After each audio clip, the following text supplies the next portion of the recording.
showing up ready. Look at him getting his teammates fired up. He's 22, but he is their leader. They follow him, and JWill, he set the tone in this game immediately. Right out of the gate, knocking down 3 after 3, but coming out, setting the tone about being aggressive early and often. Going over Hartenstein, going around Hartenstein.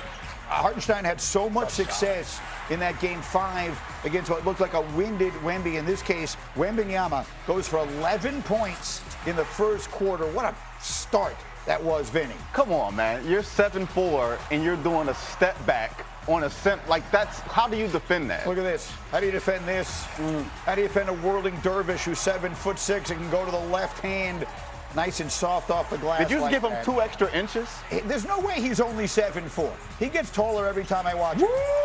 Look at Carter Bryant throwing it down, saying Wemby's not the only man we got.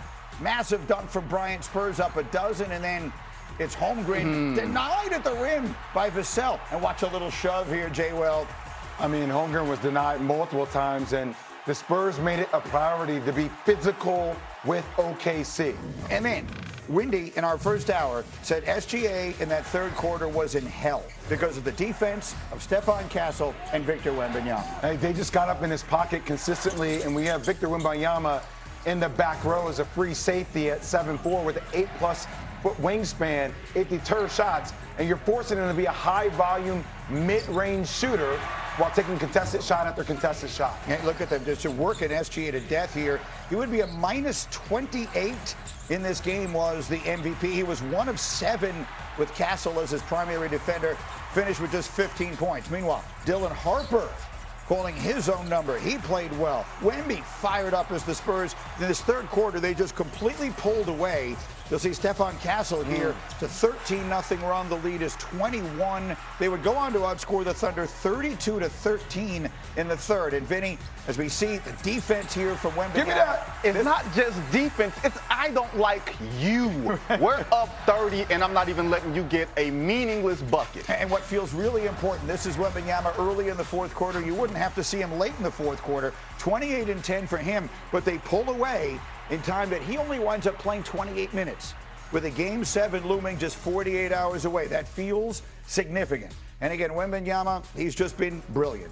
372 points and 176 rebounds and counting in his first postseason. He's the 5th player in NBA history with 350 and 150 in their first postseason run. He has at least one more game left. Brian Windhorst, what's the #1 thought coming out of Game 6?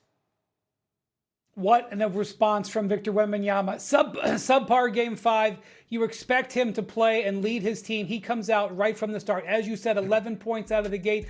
The Spurs hit 8 3-pointers in the first quarter. It totally took the pressure off their team, but I think it stemmed from the mentality that Wembanyama started this game with. The second thing that I think is very, very important, Dylan Harper, who looked like a shell of himself following that adductor injury, was totally rejuvenated in this game, was huge off the bench, and that was contrasting with Jalen Williams, who came back for the Thunder and frankly looked terrible. 10 minutes, took just 1 shot, -18. I don't know what they can expect from him tomorrow. I want to read a text. Can we put up A30, please? The big man is up and watching. Kendrick Perkins sent a text after our first conversation this morning to me, and it said, "Tell JWill and Vinny, I said stop with the BS. They put a hit out on SGA last night. Show the damn video of Carter Bryant with the 2 hit plays. Tell them they're lucky I'm not there because they would smell my cologne." So says Big Perk. And here's what you would be smelling. Here are the plays in which he said they put a hit out on SGA. Well, one, this was considered not to be a flagrant foul, which he didn't really extend the elbow. I mean, to me, if there's anybody that knows about putting a hit on somebody, it's Kendrick Perkins. He would know. And That's by the way, 15 yards in Texas. Yeah, exactly. And SGA is the guy. You want to be physical with SGA. Right. Now, the second crack was a random crack. But it reminds a little bit of like the Jordan rules with Detroit. It's a little bit of that. Not to that extent. Easy. Not to that extent. Easy, but cowboy. not to that extent. Yes. What he's saying and what Big Perk is saying is they're making SGA feel it. And they're Well, I think it's over the course of a 7-game series what we saw, the treatment of Victor Wembanyama, make him feel it. Make him, over the course of a 7-game series and playing every other day, let's see if there's a cumulative effect here. Shai Gilgeous-Alexander isn't a strong man. He's long and lanky.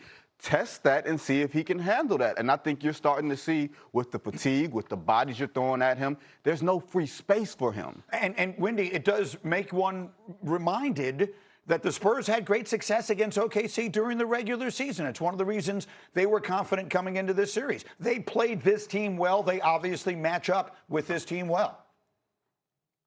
Yes, and look, I think what we're headed for tomorrow is an absolute generational clash between these two players. Shai is playing below his standard. It is largely because of what the Spurs are doing to him, but he's also in a slump. He's also missing a couple of teammates. He is going into a Game 7 on his home court to defend his championship and defend his MVPs. Victor Wembanyama, in many ways, this entire postseason is really a referendum on, is it Victor Wembanyama's league yet or not? We're going to get that answer tomorrow. Victor goes into Oklahoma City and delivers a command performance in the vein he did in Game 1. It's going to add to his legend. So all of this sets up for an incredible showdown.